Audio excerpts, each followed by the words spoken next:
मेरे प्यारे बच्चों, मैं फिर से आप सभी के सामने एक नई कहानी लेकर आया हूँ।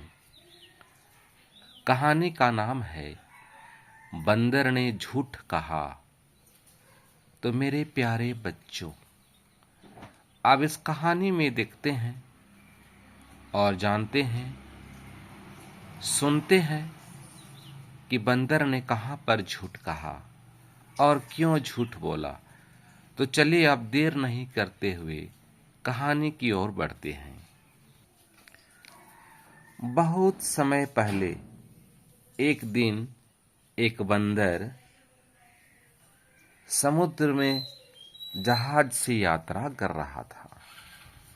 समुद्र में यात्रा करते समय आधे रास्ते में जहाज नष्ट हो गया और बंदर गहरे पानी में गिर गया।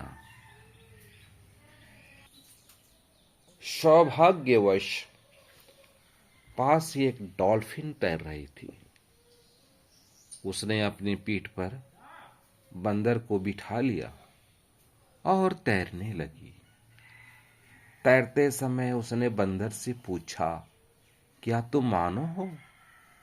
अगर हो तो तुम किस परिवार से संबंध रखते हो? लेकिन बंदर डॉल्फिन की पीठ पर आराम से बैठकर सवारी का आनंद उठा रहा था। बंदर ने गर्वान्वित होते हुए कहा, मैं प्राचीन परिवार से आता हूँ।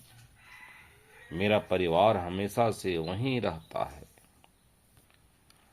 काफी आश्चर्यचकित होकर डॉल्फिन ने पूछा, तब तो तुम अगस्टाइन को जानते होंगे?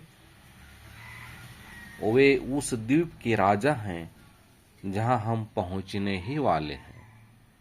ओ, बंदर ने उत्तर दिया, वह मेरा मित्र है। डॉल्फिन ने अनुभव किया कि यह झूठ है और तुरंत वह चिल्लाने लगी, तुम झूठे हो, तुम मकार हो।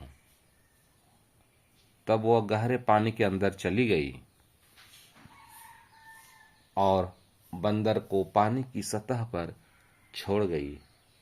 बंदर तैरना नहीं जानता था, इसलिए धीरे धीरे वह डूबने लगा।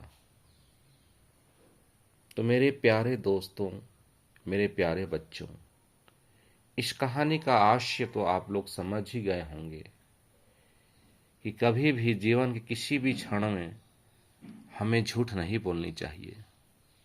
हम हमेशा सदा सच बोलना चाहिए।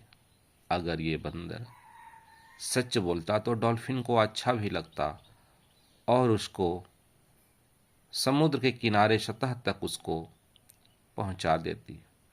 लेकिन यहाँ पर बंदर अपना खोखली प्रतिष्ठा के कारण बड़ा बनने के लिए झूठ बोलता चला गया और एक क्षण ऐसा आया कि उन्होंने अपनी एक झूठ के कारण अपना जान गंवा दिया। तो मेरे प्यारे बच्चों, अब इस कहानी को वहीं पर ख़त्म करते हैं। मैं पुनः बहुत ही जल्दी आप सभी के सामने एक नई कहानी लेकर आऊँगा। तब तक के लिए हमें विदा दीजिए। जय हिंद, जय भारत।